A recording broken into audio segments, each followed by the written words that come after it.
Welcome to Storm Tracker, your eye on the storm of your Carolina Hurricanes, and your home for the best insight and analysis to keep you totally informed on what's happening with the Canes. Whether it's the latest news on the ice or off the ice, we've got you covered. Now let's begin. Here's your host, Tom Ray.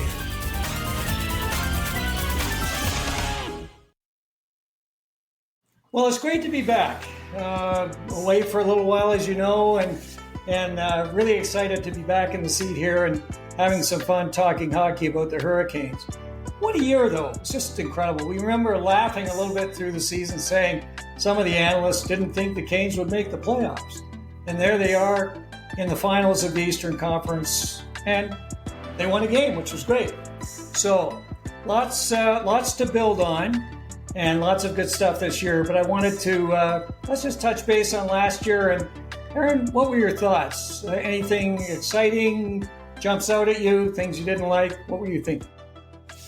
Well, I think it's, funny that I looked back, and I know you guys know this, but we looked back to last season's predictions. And my prediction for the Canes was that they would outpace everyone's expectations. I said that they would make it to the Eastern Conference Final and maybe win a game. And that's exactly what they did. So so in that sense, I'm kind of delighted that, that they managed to meet that target, because it was a pretty high target to set, as we know. They were coming in after a tremendously disruptive offseason where they lost a lot of really good players in free agency.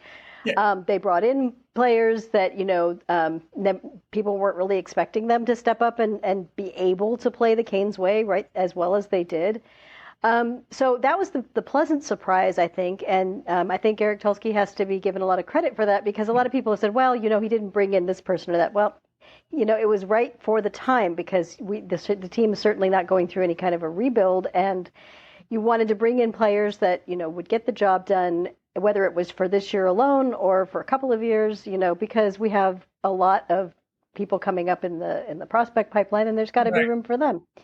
Yeah. So those were the good things, the good surprises. The only disappointment, I would say, I would actually point to two things. The one was, and this is it's not something that the Canes need to address, but goaltending ended up being a disappointment during the season, because we had, again, a long stretch with Freddie Anderson out with injury, and then overlapping that, Kochetkov was also out during that same time period. Yes. That time in the season when we had Tokarski and Spencer Martin coming in and playing games was the time that the Canes were their shakiest. They did not do well in front of those goaltenders. And I think that that's something that they have to look at as, okay, what do we need to do to make sure that we're not in that position again? And the other disappointment was I felt like the blue line, the scoring from the defense was a lot lower and a lot weaker this year. So hopefully, as they're looking at making their offseason moves, they're going to be looking to improve that.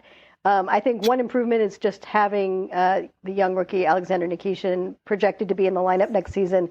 He's going to be a huge addition from when it comes to scoring from the blue line. So that's pretty much where I see it. And I think that they did about as well as we could have expected, if not a little bit better. So what do you think, Katie?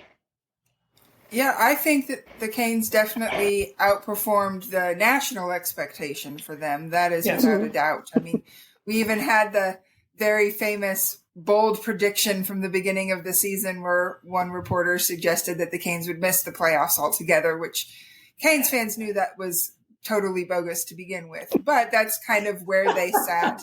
And the level at which certain people had a perspective. I don't know that I would go so far as the language people were using, that it was some sort of retool year. Yeah, we lost some big pieces, but we still retained the core of our group, and Jarvis had gotten extended, and there was still plenty to like. And especially when you look at it in context of the Metro Division.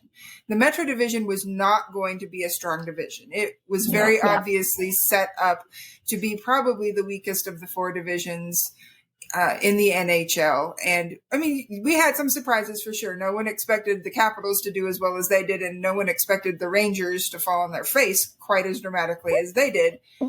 But they just kind of swapped places, I guess, with where people thought they were going to be. And the Canes were just steady on, kept pushing, kept battling, and pretty much coasted into that second position in the Metro. So very happy with how they did and where they ended up.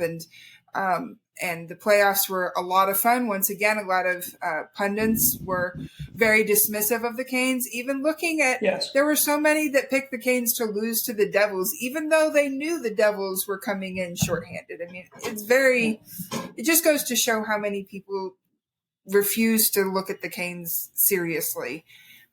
But we in the fan base, we know, and we knew they were going to step up and take care of business, and they did. And they did the same against the Capitals too. The Capitals, who won the division, the Canes took care of them in 5 games, just like they did with the Devils, and didn't really break too big of a sweat doing it. So very happy. I guess if I had to put a pin in one area that I was disappointed in, is I really felt like our top guys had more to give this season. I don't think that Aho, and we talked a lot about that. Yeah.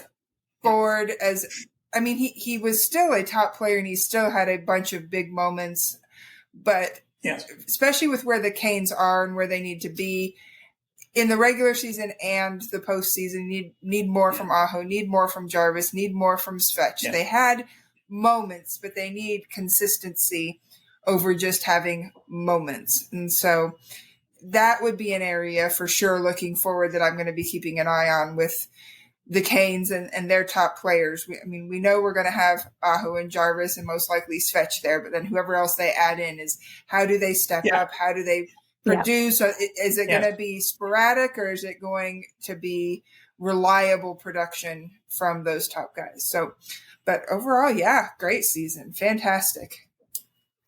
Well, to me, this season is really about Eric Tulsky. The summer was brutal for him, coming in to take over, and all these key players moving out in free agency and trying to figure out, how do I build a team? And he and his crew did a nice job handpicking, the second and third tier of guys that were available. And it's really something. And some of those folks are going to be key players for an extended period. You think of Sean Walker and Shane Gostisbehere, and you look at folks like that who really came in and did a nice job. And then, how about excitement during the season when he goes out and acquires Mikko Rantanen and shocks the heck out of us and decides he's going to take a major swing, and all of a sudden the Hurricanes are the toast of the town. And then, of course, with Mikko leaving, trying to turn that into something of value as well. So I think a lot of it, comes down to the good work of Eric and his crew. This was, for a lot of folks, would be a very daunting season. And yet he was able to, along with the good coaching staff, get the Canes into the finals. I think that's an incredible story. And, of course, we're going to look forward to see what Eric's got in mind this summer. One of the things that I thought was interesting as we wrap up the season always is the exit interviews. When they're interviewed by the press and so on, and we get to hear some of the good words of them. And we did hear from some folks that I think are sounded like they're moving on, the likes of Dmitry Orlov, and even to some extent, Jesperi Kotkaniemi didn't sound particularly excited in his interview as well. Were there folks that jumped out at you, Katie? Who did you like in the exit interviews? I really liked Jarvis's interview. He was very well spoken. You can tell he's growing up and maturing before our eyes. He has less of that kid about him and more of that young leader that is developing in the locker room.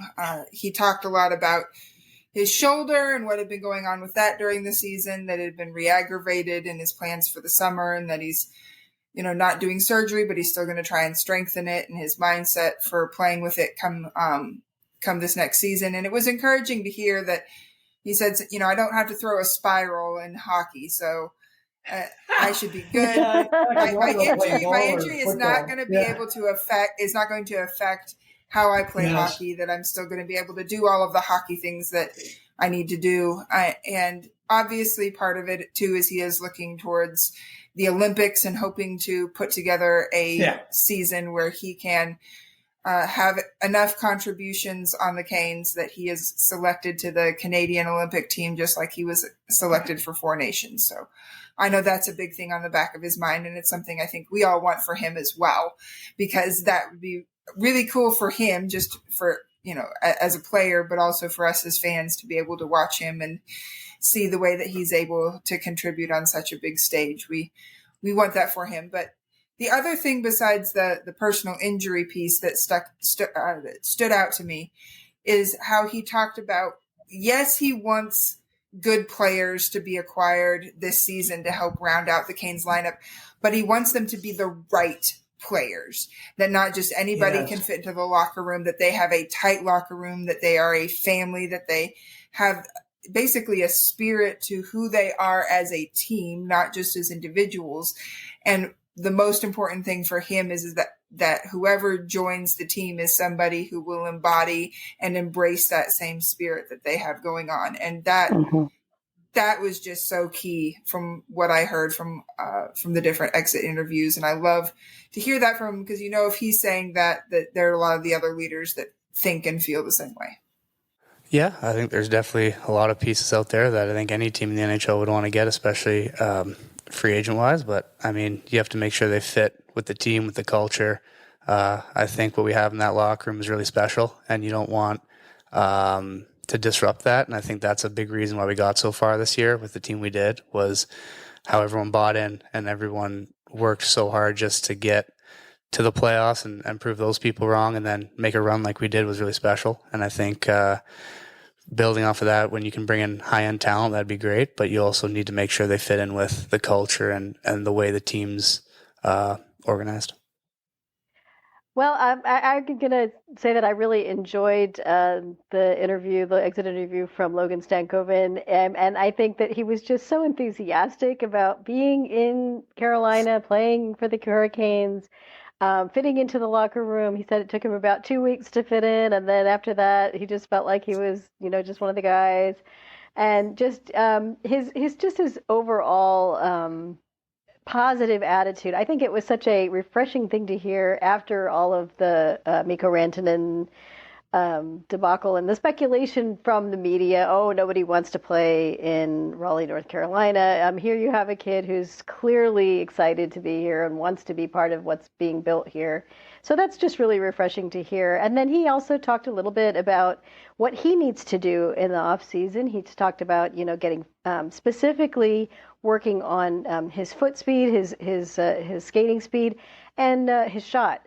And, he's one young player, even though he's only 22 years old, that you don't look at him for a player of his size and say that he needs to work on his strength. He's very strong. So that's not, we're not looking at him saying, well, he needs to add muscle. That's not something that he needs to really do that much of. Certainly I'm sure he's the kind that's going to try to keep doing that as much as he can anyway. But for him to pinpoint specific areas that he saw that he needs to improve, and to focus on working through that this summer and making that the big part of what he wants to do, so that when he comes back, he can be an even bigger impact player for the Canes. You got to love where his head is at. You got to love what he's thinking about, and just the nice things he said about the Canes fans too, and what it's like to play in the building when you're on the right side of that. So it was a fun interview to listen to. For me, it's just next couple weeks, it's gonna be take a step back, relax a bit, kind of recover, and then from there it's back in the gym and on the ice again, and definitely gonna look to get a bit stronger and faster, of course. I think the game's getting faster each year, so for me being a smaller guy, I think that's huge. Just keep working on the fundamentals and my craft. I think working on my shot is huge, and a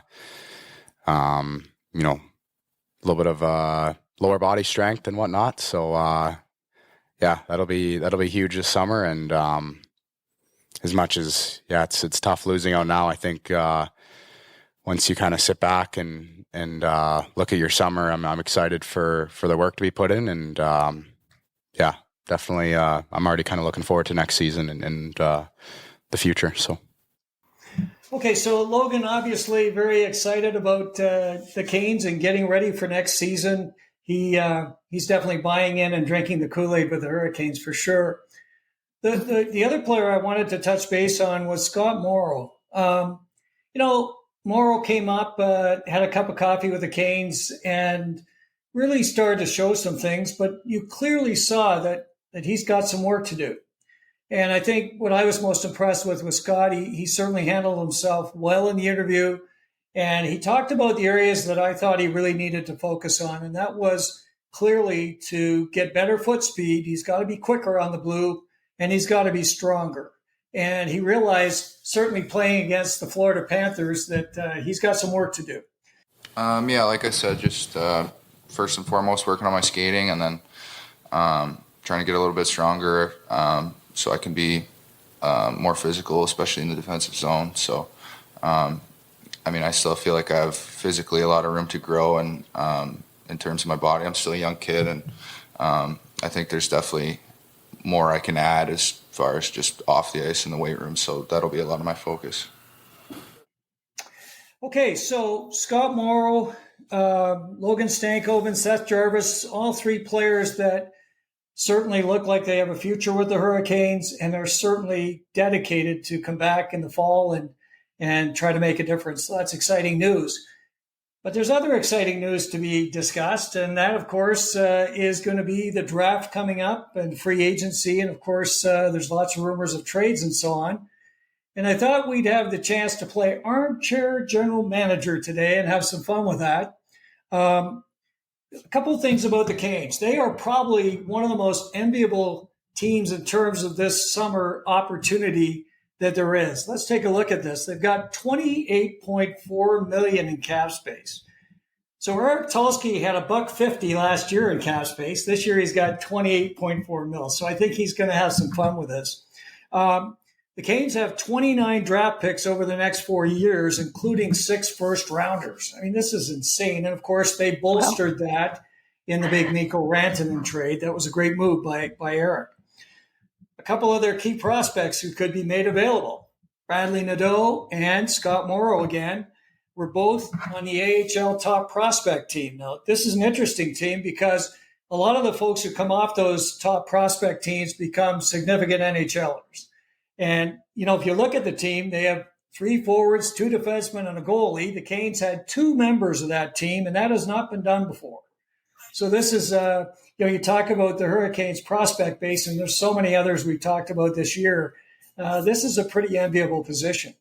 And then we've got several of the key players already under their long-term deals and very team-friendly deals. If you look at where the cap's going over the next few years, it's going to go up over $100 million. So, you think about what is the best possible situation for Eric to go to work. I think we're probably laying it out. So, first things first, what's Eric going to do with the existing Canes unrestricted free agents? Who's he going to sign? Who's going to go? What are our thoughts on that? Katie, why don't you kick it off?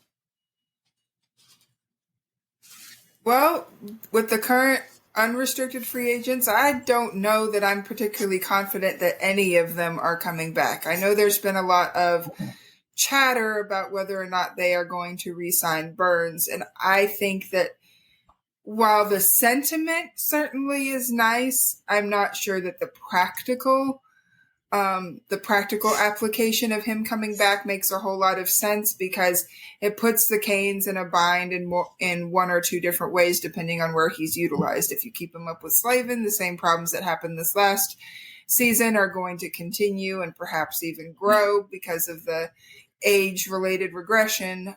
If you put him down on the third pair with Gostisbehere, then there's really big defensive concerns as far as that's concerned, and where you move everyone else out, then there's just not a lot of flexibility. Then you're done. You don't need to work on the D-core anymore. And is that D-core strong enough or stronger than the one we had last season? And I think the answer to that clearly is no. No. As far as the others are concerned, I'll let you guys tackle some of the other forwards, but the one forward I did want to speak up for is, I don't know that he is going to be back, but I would love to see Tyson Jost back, because I thought for what he was, he did a really good job. So if he was willing to do that same role that he had this year, where he was either an AHLer or in case of injury can come up and fill in for somebody. I really appreciated his professionalism and the way that he went about his job. He can play center or wing, and so that gives Rod additional options as well. So he is one that I would particularly like to see back because of who he is and the role he would have with the team. He would not be an everyday player, but all teams have to expect injury at some point, and I think he would be a great plug and play sort of guy. But I'll pass it on to you, Erin, as far as your thoughts on some of the other Canes UFAs. Okay. I think that we all, the consensus feeling out there is that Dmitry Orlov is in fact moving on. I don't think that's a big surprise. There were a few people early on that thought, well, maybe they'll keep him around to be a mentor to Nikishin, but that would force one or the other of them to play on his offside, which is not a great solution on the defensive line. So I don't think that he's coming back. There's been no talk of that.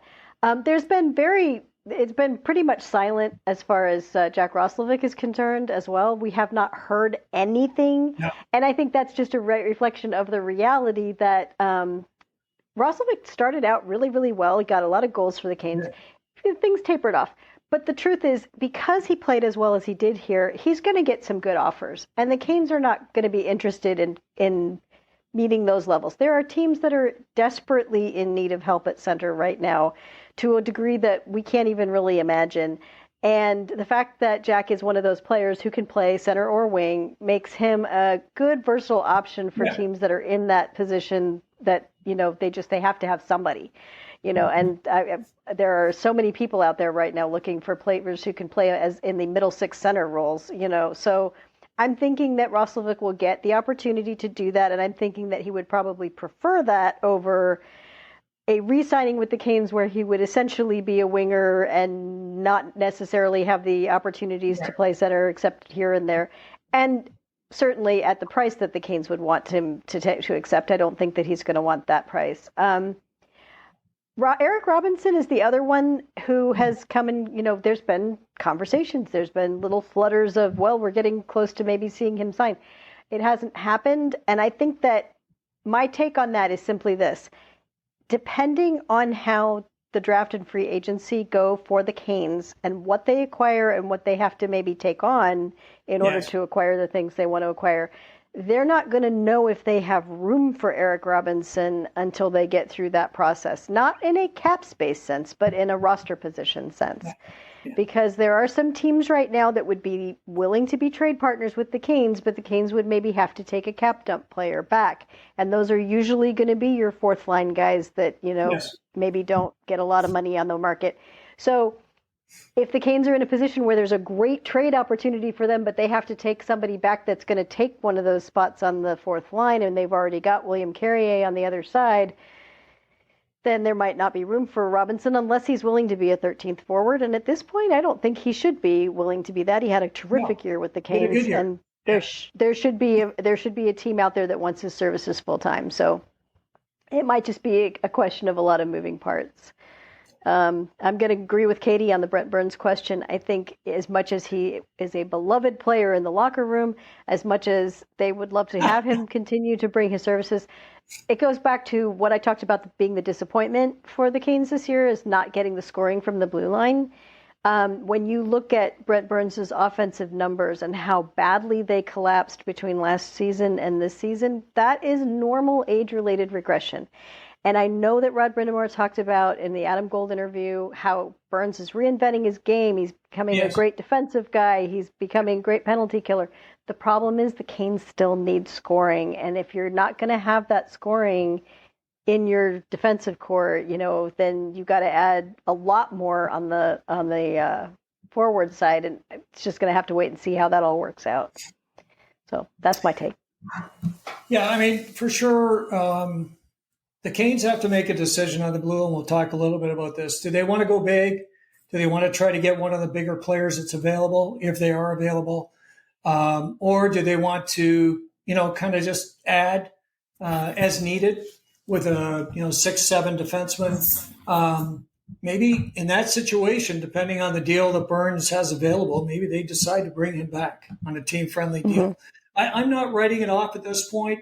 We do know that Brent played very, very well in the playoffs for the Canes. He was rock solid back there, and he was playing big minutes. So, they have to replace that.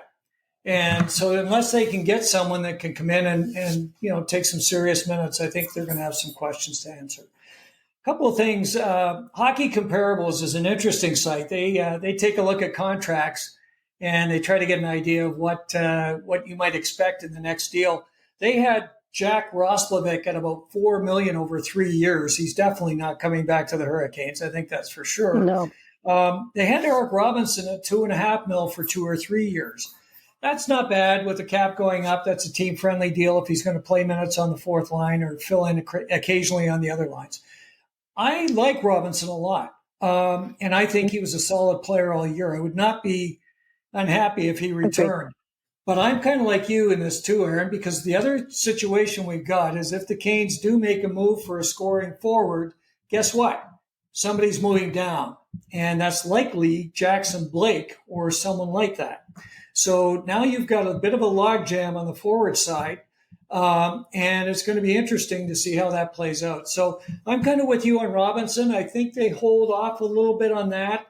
I'm wondering if they're thinking today they jumped the gun on Taylor Hall. They signed Taylor to a 3-year deal, 3-something mil, team-friendly deal. That's fine. I did not think he did much in the playoffs. And I'm wondering if, maybe – gosh, I don't know if I would have been upset if they would have let him go and kept Robinson, and certainly upgraded on that two left wing spot. But they have Hall now, so we'll have to see how he comes back to camp in the fall. Maybe he'll be refreshed. Okay, so taking a look at that, and if we say nobody's coming back, the Canes need to make some moves. And as we said at the outset, they got a lot of cash. They got a lot of cap room.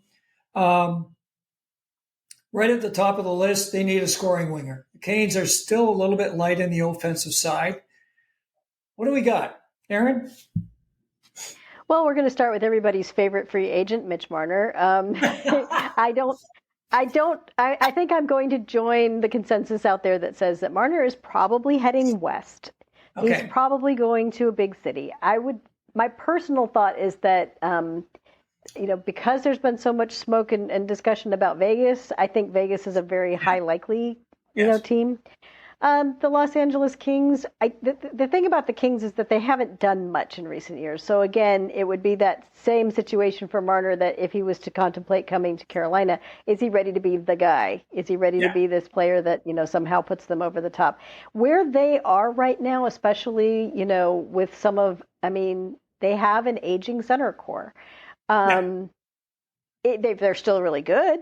They're not by any means on their last legs. But does Marner want to sign for with a team where a lot of that is going to be in flux within the next few years? I think Vegas is a more likely spot. Yes. Now, if he was to sign with Carolina, he would clearly be the number one star on the team. It's a small market. It's a nice place to raise a family. He did just, welcome his first child. So that's not a bad thing.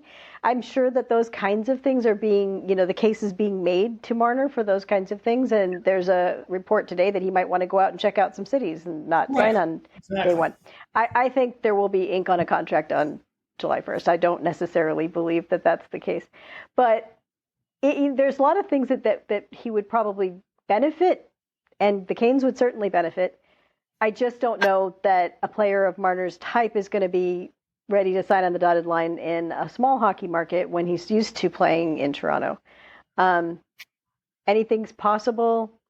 One thing that I think we should keep an eye on, though, is that if he did go to Vegas, if Vegas was his choice, then Vegas is going to need to clear cap space. And there are some players there that would become extremely interesting to the Carolina Hurricanes if that was going to happen. So a lot of moving parts, but Marner is definitely the most star quality player available this free agency. So everyone is going to be in pursuit. And Carolina is definitely, we know from the reporting, they have been one of the contenders to try to land him. And we'll just have to see what happens. But I know there's some others. Katie, but just to talk about Marner for a second, just a couple of quick comments here, Erin. Sure. There was a rumor that seems to have been substantiated of a 3-team deal when Mikko Rantanen was traded to Dallas. And Rantanen would have gone to Toronto. Marner would have gone to Vegas. And we would have got some pieces from Vegas. And I think, one of the pieces the Canes are kind of looking at is William Karlsson. So, centerman for the Vegas Golden Knights. So, again, if they get in a situation where they sign Marner, maybe they have to make a move with someone like Karlsson. They're pretty deep at center, so they can make that move.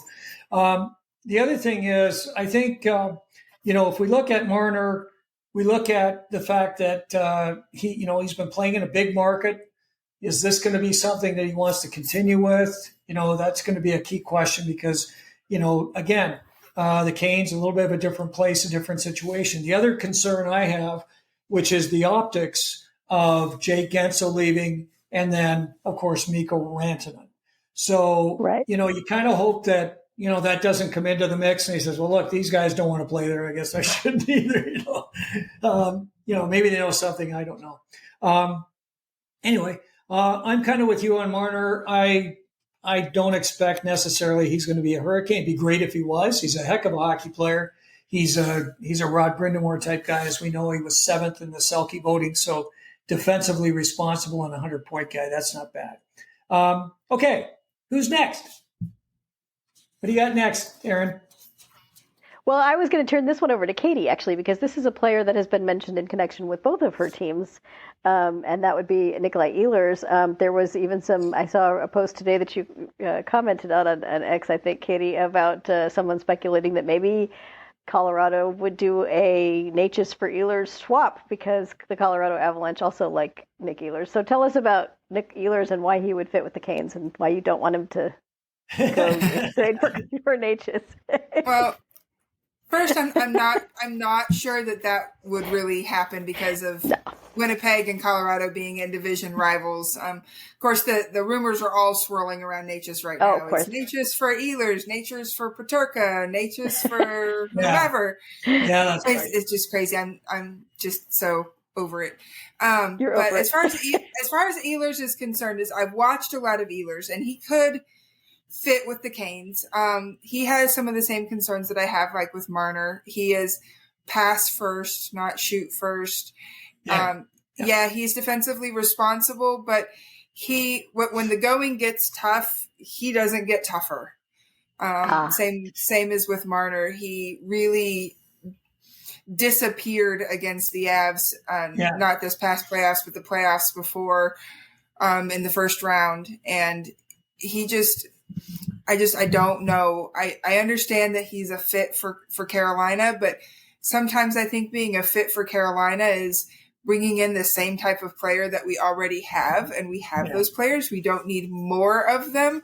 We need to look more for the big, strong, go to the front of the net, shoot the puck, create traffic, create tips, that sort of player. So I know he's a big name out there. I know he's really popular with a lot of Canes fans. So my saying this probably is making a lot of people a little unhappy, but Ehlers is a lot of same old as far as I'm concerned when it comes to the Canes. And they're really a lot of the UFA wings out there. That's kind of the same concern with them. It's either not enough defense or too light or pass first style winger. There really isn't someone out there that profiles the way that the Canes need to beef up their roster and the play from their wingers. Well, I mean, I think definitely the Canes will be in on Ehlers. They'll be in on Marner, along with a lot of folks. So, there's we'll have to wait and see if those guys are in the mix. Either one of those players would be a nice add, but like you, I'm a little concerned with their size. I'm a little concerned with, playing against the Panthers in, some final series and having to go with some more smaller guys. So we'll have to see how that plays out. The numbers that they're talking about with Ehlers are $8 or $9 million on 7 years. That's okay. Yeah. The Marner, of course, is 13 or 14. So if you get Ehlers, you get a little bit of extra cash to play with. Now, You mentioned there aren't guys out there that can score, that are bigger and can make things happen. Maybe not good defensively, but I like Brock Boeser. This guy had a 40-goal year a couple of years ago with the Canucks. He's 6'1", he's 208 pounds. I think last year was an off year for the Canucks in general, so he got 25 goals in what was an off year for the Canucks, so that's not bad. When he was on his 40-goal year, he was impressive. I watched a lot of Canucks highlights. I saw a lot of what he was doing, and he looked really, really good. And he's still young enough. He's a guy that 6 of his 8 years in the NHL, he's had 23 or more goals. Mm-hmm.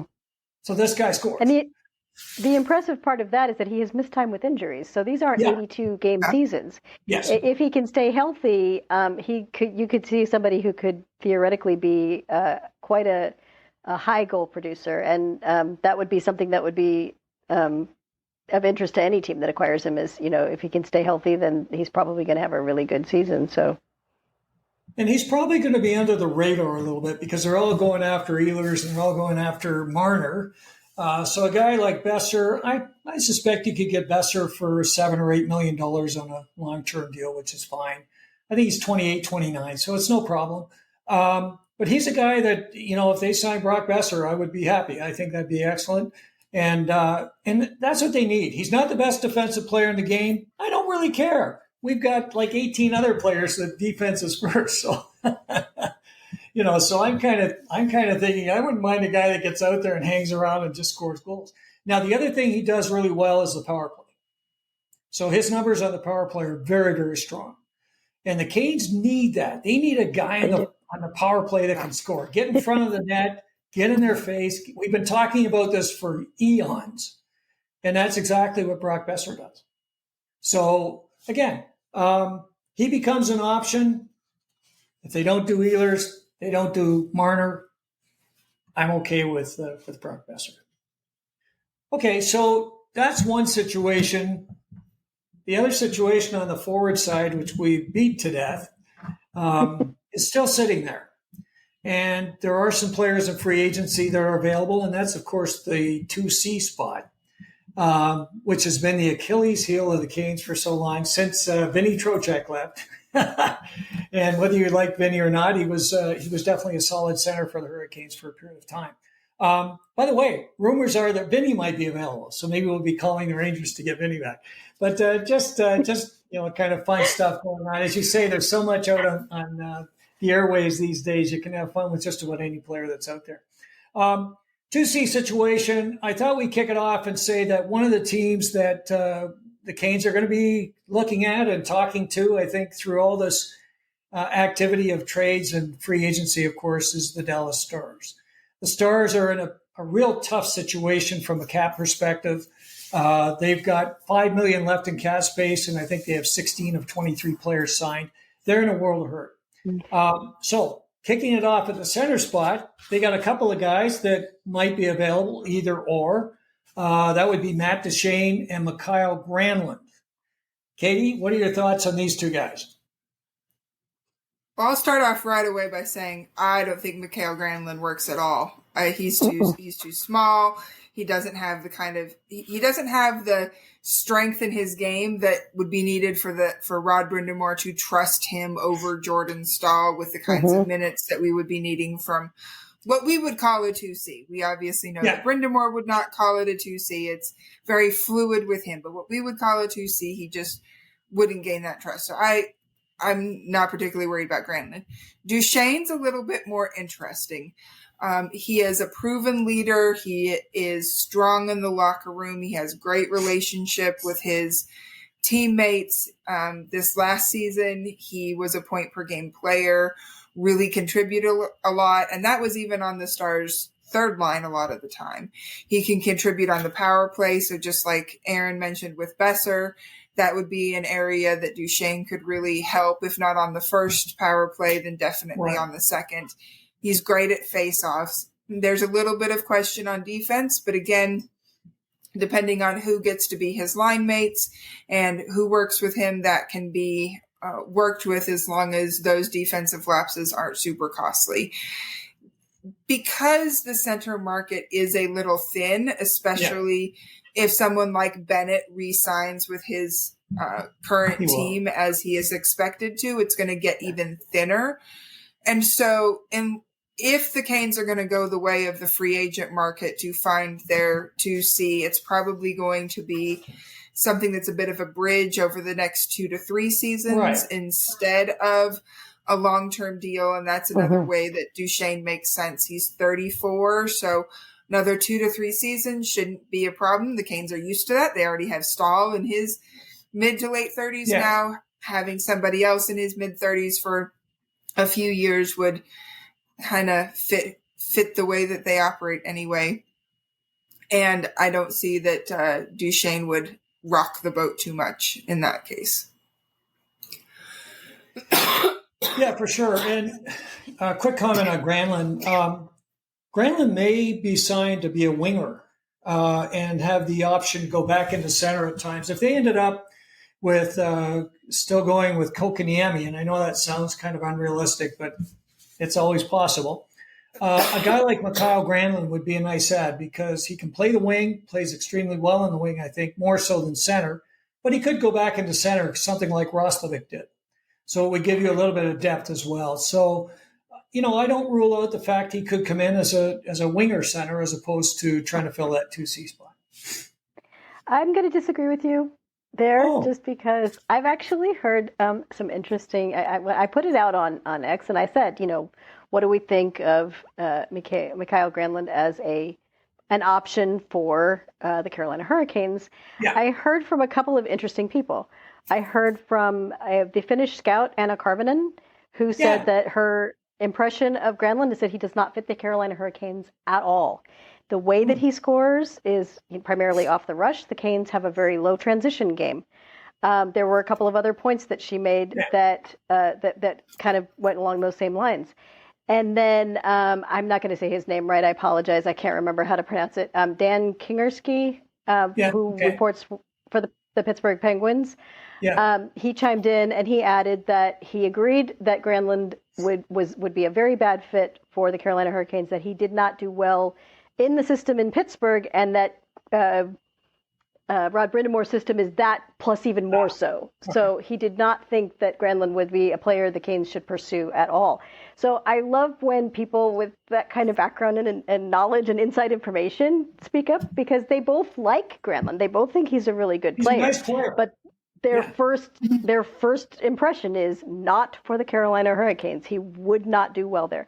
And I think we've had enough experience of guys being brought in because they're, good players and then they just don't fit the system.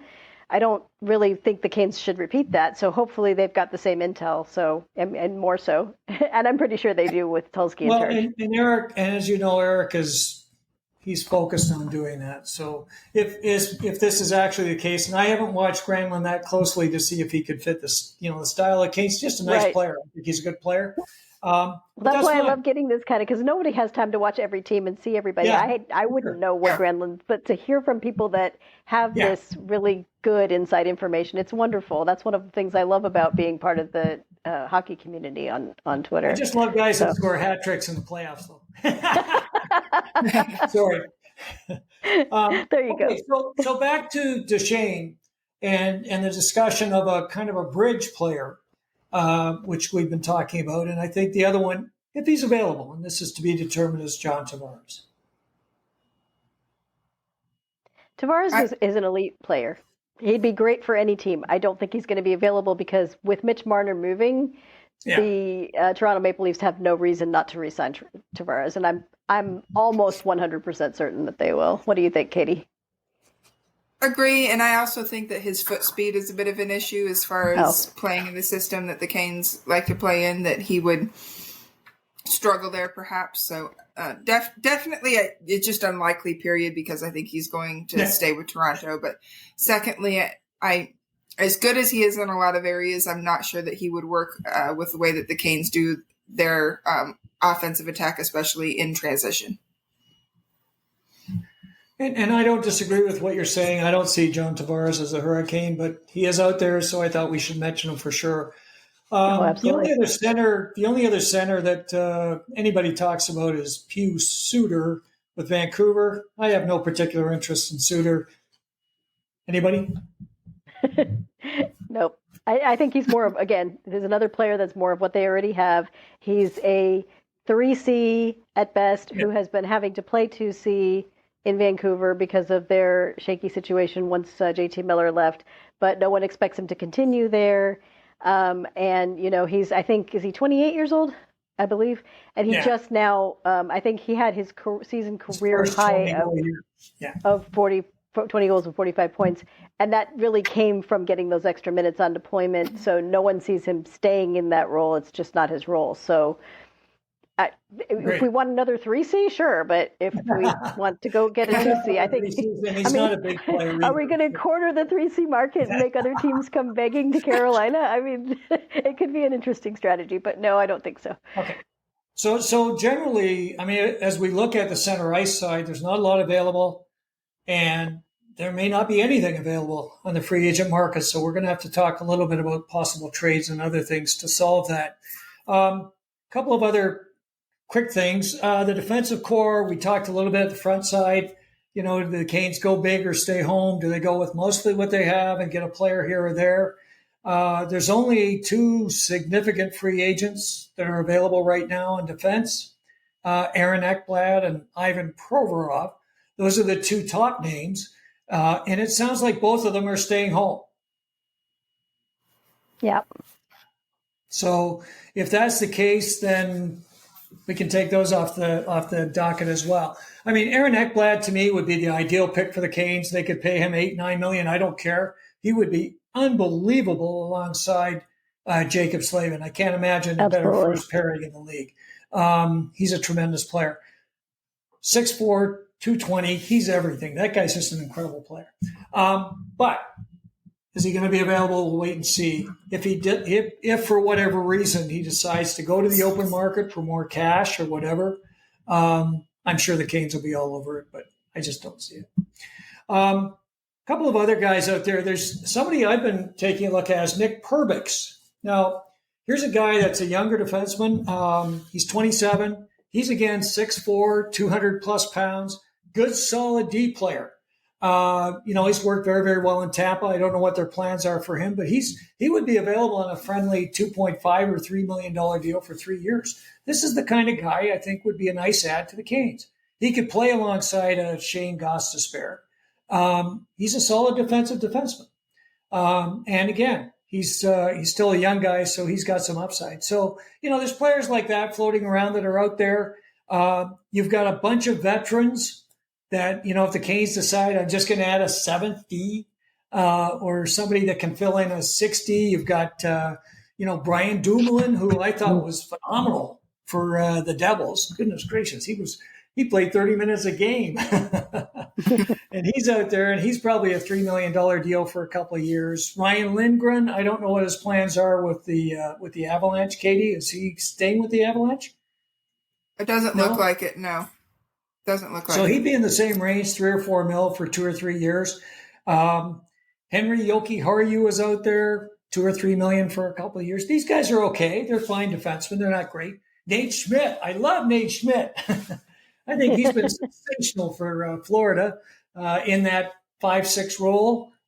He's looking at $1 or $2 million for a couple of years. These guys could be fit in quite nicely. And I think the Canes, depending on how they decide to go with the D, might make a decision like that. Somebody like that who's going to be enough. Now, the wild card of wild cards, what about Tony D? No, we're not bringing Tony D'Angelo. The third time is not the charm, Tom. I had to have some fun with this because you just had to throw that in there. Played with Slavin before and done very well. They would sign Brett Burns before they would bring back Tony D'Angelo. And I would be sitting there holding up a Go Burnsy sign because I would prefer Burns back to signing Tony. Tony's an exciting player when at times he can move the puck well for sure. For the Islanders, though, I thought he played very well.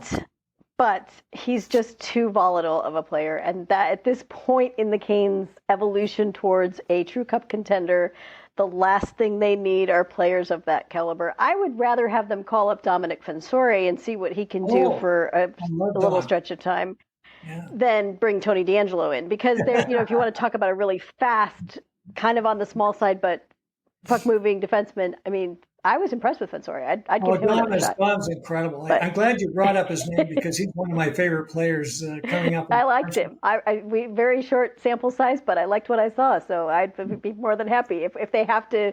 If we're a few injuries deep and we're getting call ups from the AHL, don't bring on Tony. Just call Dominic. So that's my take. Okay, so let's look at the D situation then. I mean, it's a tough one, right?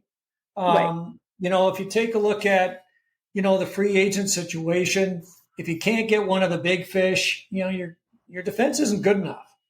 Okay. You still, if you're losing Burns and you're losing Orlov, you got some holes on the blue that you got to fix. Okay. So we're going to have to peel the onion back a little bit more here, because I don't think there's an easy solution of free agency. Okay. So I think, we're going to be talking trades. Now, one other area that we haven't talked a lot about is goaltending. And of course, the general consensus today is the Canes are going to go forward with Freddie. And good news, he was announced on the Olympic team for Denmark, which is great. And he had a great season for the Canes, no question. But injury is always a concern with Fred. And Pyotr Kochetkov. Now, I did hear the other day, and I don't know if this is substantiated or not, that the Canes are taking calls on Pyotr. This would not surprise me. We've talked a lot about Pyotr in the past. His inconsistent play is a bit of a concern. And I think the fact that he couldn't step up in the playoffs, creates a bit of a problem for the Canes. So let's assume they're the two guys. What are your options from there? You've got to have a third goaltender for sure, right? Yeah, but a third goaltender is going to be somebody else in the mold of a Spencer Martin, who can play a lot of time down in Chicago and then, as needed, be called up to fill in. Heaven forbid, should we deal with another injury situation like we have the past couple of years. I definitely think the Canes' plan right now is to move forward with Freddie and Pyotr as is, despite whoever they have as that third goaltender. It could be that other, and I am not even going to remotely try to pronounce his name. It could be that other Russian goaltender that they just signed. But as far as the Canes themselves are concerned, it's Freddie and Pyotr until otherwise needed. The thing is there just really aren't any goalies, be it free agent or trade or otherwise, that are available that are a clear-cut improvement over either of those two. They either have similar levels of play or similar types of injury histories or that sort of thing. So I think especially for the regular season heading into the trade deadline, the Canes are very comfortable with the platoon that they have between Freddie and Pyotr. And doing it that way, I think, will give Kochetkov especially one more opportunity to prove that last year was an anomaly. It's not who he is. He's growing into all of the potential that he has shown in the past, and he is ready to take that starting role come the 2026-27 season. Yeah. So I do think they are looking to give him that opportunity to stabilize his game some and move forward stronger, ready to be that number one goalie.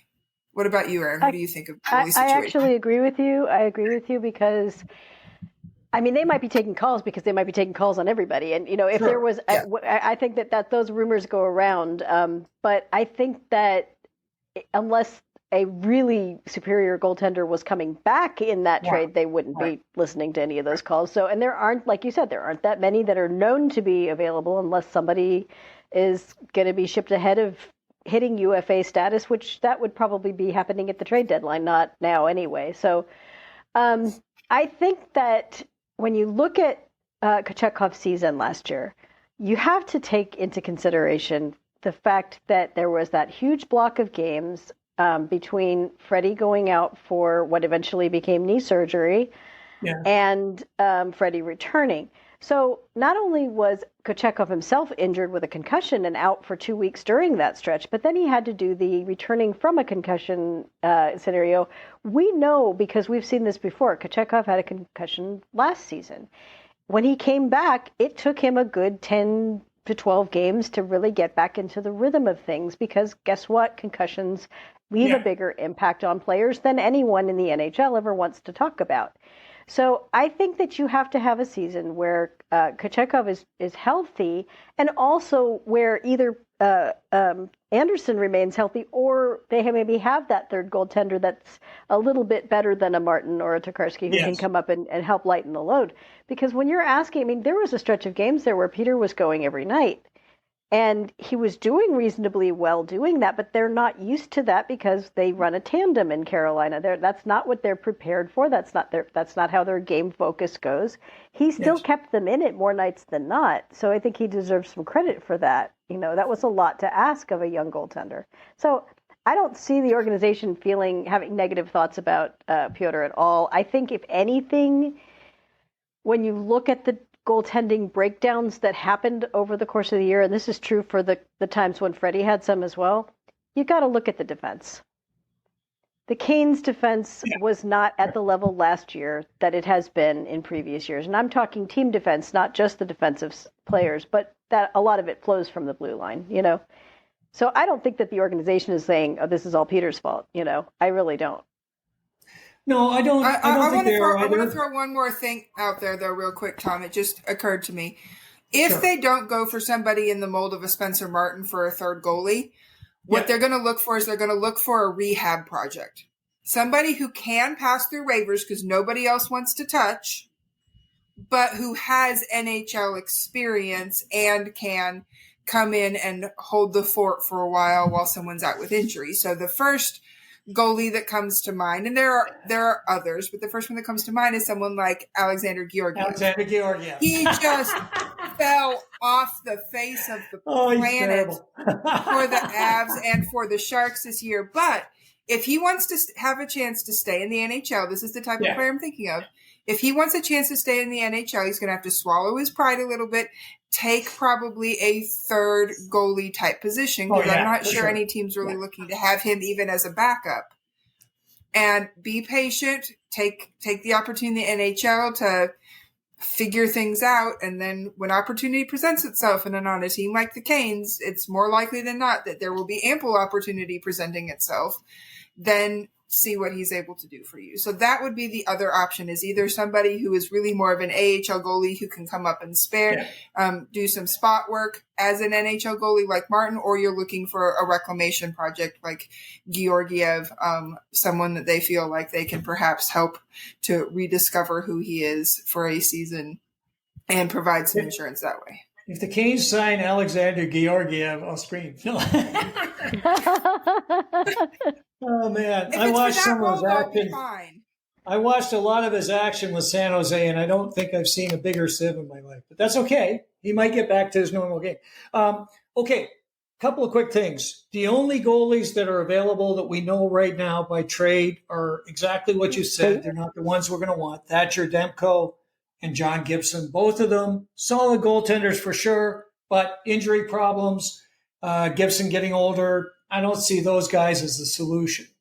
The kind of goalies that are available to kind of be that third goalie, I kind of did a quick check on the free agent side. And you've got guys like Alex Lyon. Okay, Lyon, he's a solid number 3.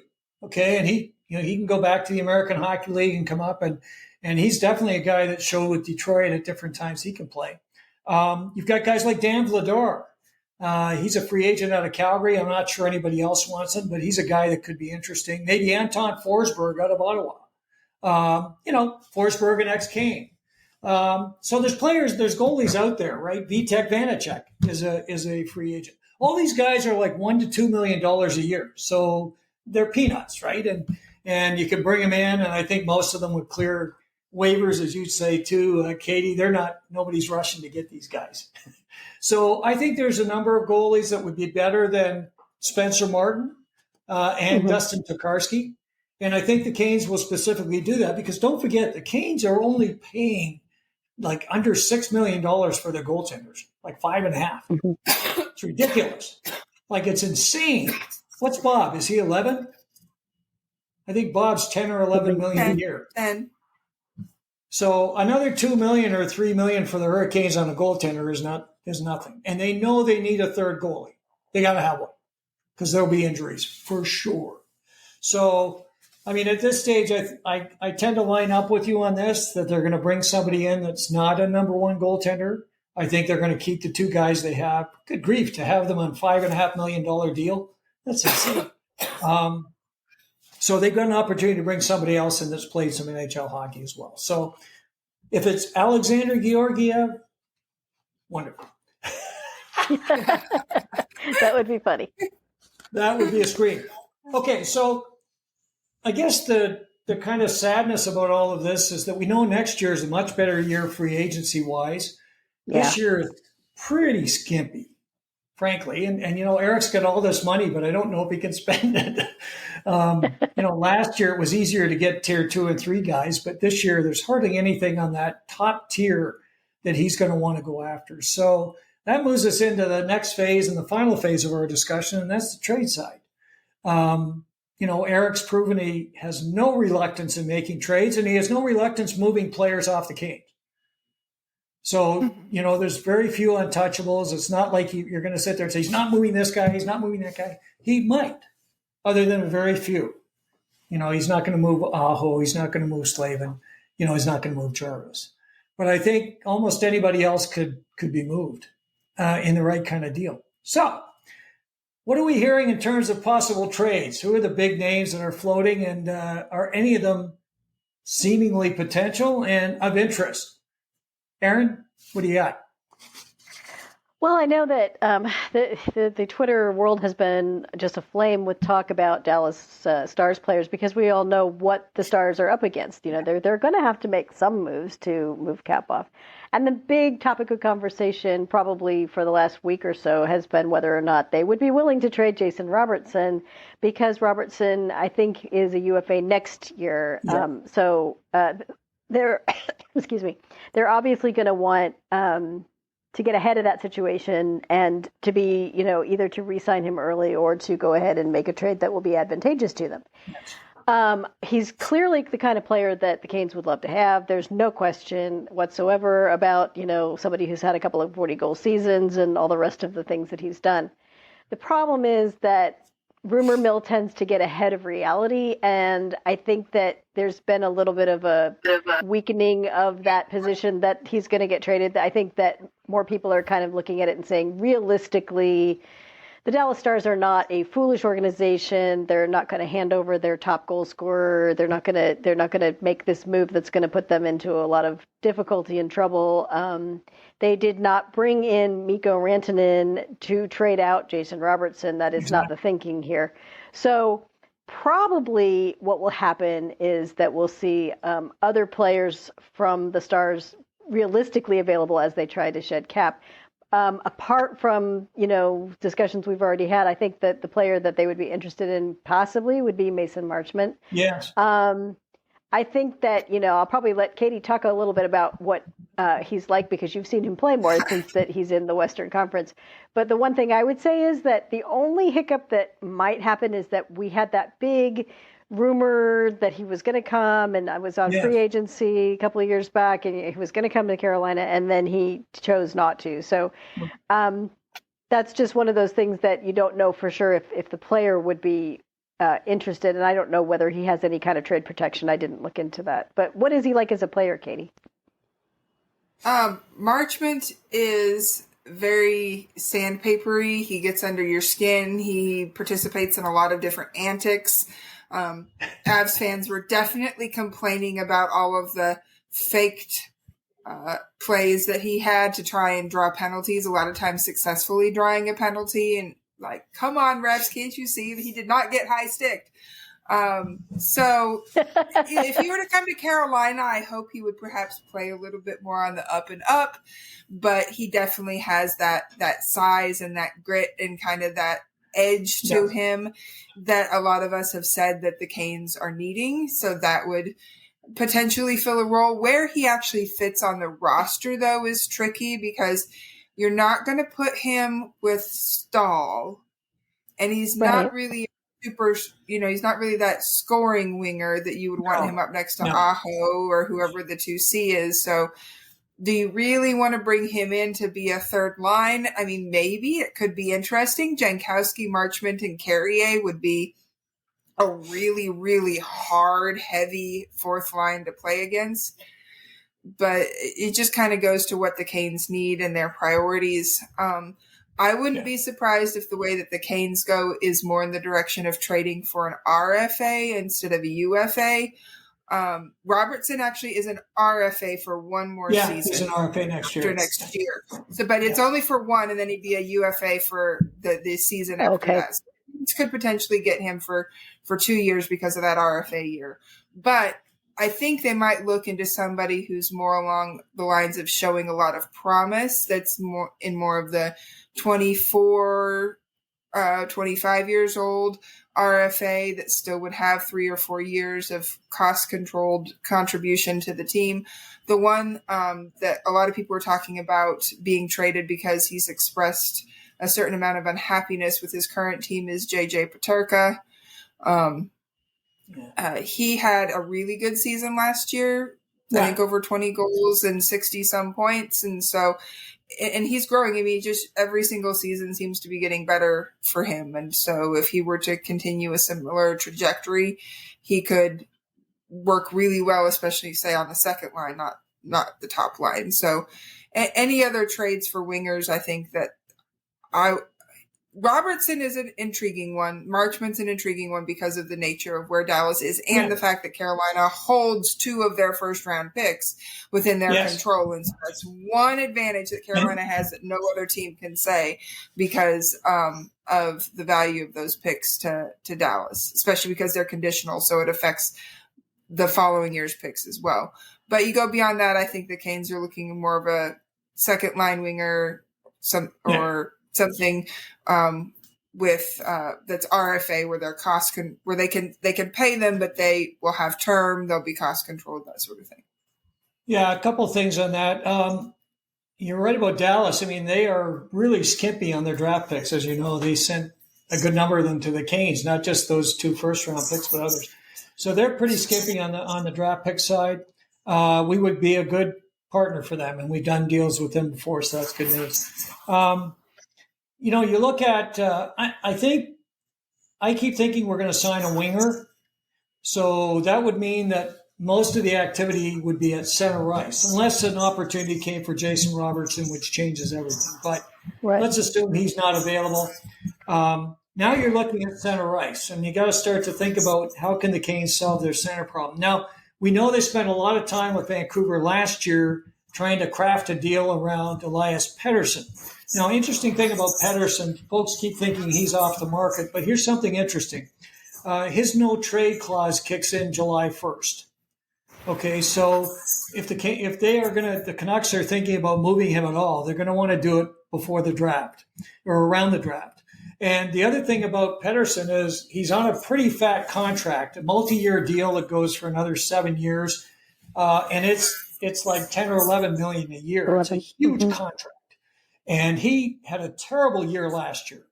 And so you're in a situation where do you bank on the fact he's going to turn the corner, or do you try to, get what you can and get, he's still got value. And clearly the Canes would be in the mix. And they would definitely want to be a part of it. So I don't rule out discussions with Vancouver on Pettersson. I think it's unlikely, but he's a guy I'm sure they're going to continue to pursue because he would be a real nice fix at that number 2C spot. And I think if he came to the Canes, he'd get a new breath of life or refreshed approach to the game. So I think it's all good. So he's out there. There's a couple of other centers we're hearing about. Pavel Zacha with the Bruins is an interesting name. He's just surfaced in the last week or so. The Bruins may be willing to move him. Of course, they've got, some depth at center. And he's a guy that's had 57 and a 59-point season. He's a big player at 6'3" and over 200 pounds, solid defensively, good in the faceoff dot. He's a guy that would fit the Canes. So a guy like Zacha, the only thing, he's not a right shot guy, but I think we could live with him being a left shot center. But he's a guy that's available and possibly could be in the mix for the Hurricanes. And I'd be delighted if they could get a guy like Pavel Zacha. Another interesting one that's kind of in your side of the discussion, Katie, is Lucas Reichel with Chicago. Reichel is a young player that was drafted with a lot of potential, huge potential. And he's been late kind of coming into his game. And he's a guy that apparently is available. He's on the Olympic roster for Germany, so we know he's a guy that's on the radar. I think that's the kind of move the Canes should make. Maybe not to fill the 2C spot right now, but they need depth at center. The Canes are very, very thin with their young center crew. And a guy like Reichel, to me, if he's available, is the kind of guy they should be going for.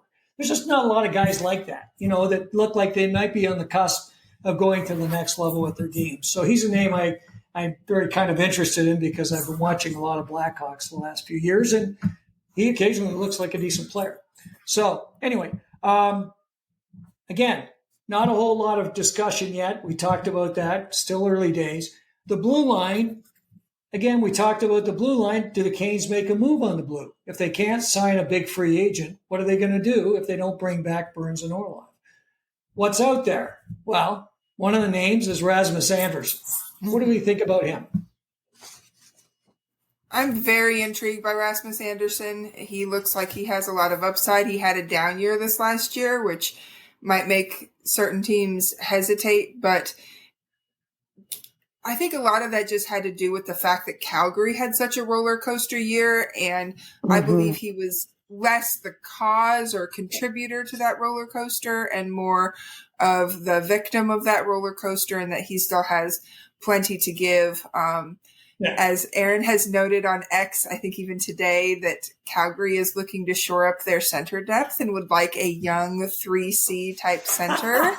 We got him. So there might be somebody that the Canes have available that could help them in that area. You scratch my back, I'll scratch your back sort of scenario. So, and the debate seems to be more of a, do we hold on to Andersson and see if he plays well this season and therefore ups his value so we can get a better return come the trade deadline? Or do we just try to find some stability and consistency now moving into the next season and not have the will they, won't they of the trade? So that becomes the big question for Calgary, is which direction do they decide to go? Do they decide to stick with him and see how the season progresses and where the team is at come the trade deadline? Or do they decide to just go ahead and cut ties now and move forward with whatever deal they can find? But I definitely like Andersson. He profiles well in that I think he'd play well alongside Slavin and eat up top minutes, or he could play alongside Ghost and be that defensive stalwart to kind of watch Ghost's back while he does his thing. So either way, he seems like he could fit well into the Canes system and has that right kind of attitude and mentality for what the Canes need and what they're looking for. Well, I mean, Andersson, you said he had a struggle last year. He was minus 38. He was, I think, one of the worst players in the league with his minus. So he had a disastrous year defensively. But here's the thing about Andersson. He's been playing 24 minutes, 23 and a half minutes a game. This guy's playing huge minutes. And I think that's part of what led to some of the challenges he faced last year. He was asked to do a lot more than probably he should have been asked. And, of course, if he was playing those minutes alongside Jacob Slavin, I can assure you it wouldn't be minus. But I agree. The only concern I have right now is there are discussions going on between Calgary and his camp to see if they can do an extension. I think if that kind of gets bogged down, I think the idea of moving a certain centerman from the Hurricanes to Calgary is a brilliant move. The other name we keep hearing, and I'll pass this one to you, Erin, because I'm sure you've got some thoughts on it, but the other name we keep hearing over and over again is Erik Karlsson. So, Erik Karlsson had a bit of a resurgence last year. He was outstanding in the Four Nations. No matter what you might think about Karlsson, I thought he played very, very well. And the reports on him were excellent. He's older. It's a short-term deal. But he's a guy that brings offense in big ways. And the Canes had a lot of interest in Andersson in Karlsson before. So, what are we thinking about Erik Karlsson? Honestly, I think that it would be, just trying to redo the Brent Burns move, to a certain extent. It really would be, because when we picked up Burns from San Jose, was it 3 years ago? I don't have it. Yeah. I mean, he was still playing at a really good level, and he was still producing a lot. So over the time, what's happened is exactly what we expect. He's still playing very well, but he's not producing. The Canes don't really need to be in that situation for 3 more years with another player who's going to come in and produce well for the first year and then fall off because of his age and the fact that this is what happens and that we know that this is what happens. I really think that they need something longer term in solution. And I mean, let me rephrase that. Either longer term or depending on what the organization's true belief about Scott Morrow is, which I know Katie and I, we've had some discussions about Scott Morrow, whether they'll keep him, whether they'll move him. If they really think that Scott Morrow has top first or second pair RHD in him, then it doesn't make sense to bring someone who's signed, who's going to be, I don't know how many more years Karlsson has on his deal, but you definitely don't want someone who's going to be more than maybe 1 year at that point if you're only doing a stopgap. And then you ask, do we really even need to do a stopgap, or do you just play Walker with Slavin until Morrow is ready? I mean, there's a lot of moving parts. So I don't think it would be a great idea for them to bring in someone like Karlsson, because we know that that's not what they see as the future of their blue line. So at this point, it's time to stop making those kinds of moves and time to start making moves that are focused on taking the next step to being a cup contender, but not just a one-shot, one-year cup contender, a perennial cup contender. That's what they want, and they're at the point in the organization where that should be a realistic goal for them. Well, and don't forget, Rod Brindamore was saying that once all the free agents left, he had a bad feeling in his tummy that the Canes just weren't going to be able to get there, and he wondered if they'd even get the playoffs. And then by the time Eric and his crew was done, he started to say, hey, this isn't a bad lineup after all. For sure. Look, Eric's got lots of cash. He's got an owner that wants a cup more than anything. He doesn't want to keep coming close. He wants to win the cup. And they've been at the altar too many times. And I think the pressure is going to be huge this year, huge, for the Hurricanes to get to the next level. And I fully expect that Mr. Tulsky and his crew are going to make some moves that will surprise us. Because he's got everything he needs to do that. There isn't a team with a better situation than the Canes. So, lots of excitement coming up. We talked a lot of players today. We've kind of weeded out a lot of the rumors that have been floating around, and it's a bit of a tough year. We'll have to see how that plays out. But there might be some of these players we've talked about today that are Carolina Hurricanes before too long. So that'll be a lot of fun. And as always, great to talk about the Canes, and I'm sure there'll be lots more fun in the coming days as the Canes start to make some moves. And once the playoffs are over, of course, we're going to start to see much more in terms of the trade activity, the rumors, and what we might expect in the coming days. And of course, the draft coming up, the Canes are in good shape. They've got a first rounder and some other draft picks this year. And we'll have a chance to take a look and see what kind of moves the Canes can make there as well. So, lots going on. We're going to stay on top of it and be back here as soon as there's some news that we can talk about. And of course, as always, I want to thank all the folks who've been with us, listening or watching, for joining us and spending the time with us. We really appreciate it. If you like this episode, please press the like button. If you have comments or anything you'd like to say, please leave that in the comment section down below, and we'll respond just as quickly as we can. And of course, if you want to be alerted of future episodes of Storm Tracker, please press the subscribe button and the bell, and you'll be made aware just as soon as those are available. As always, Erin, Katie, and I are ecstatic you spent time with us today, and we look forward to getting together with you real soon right here.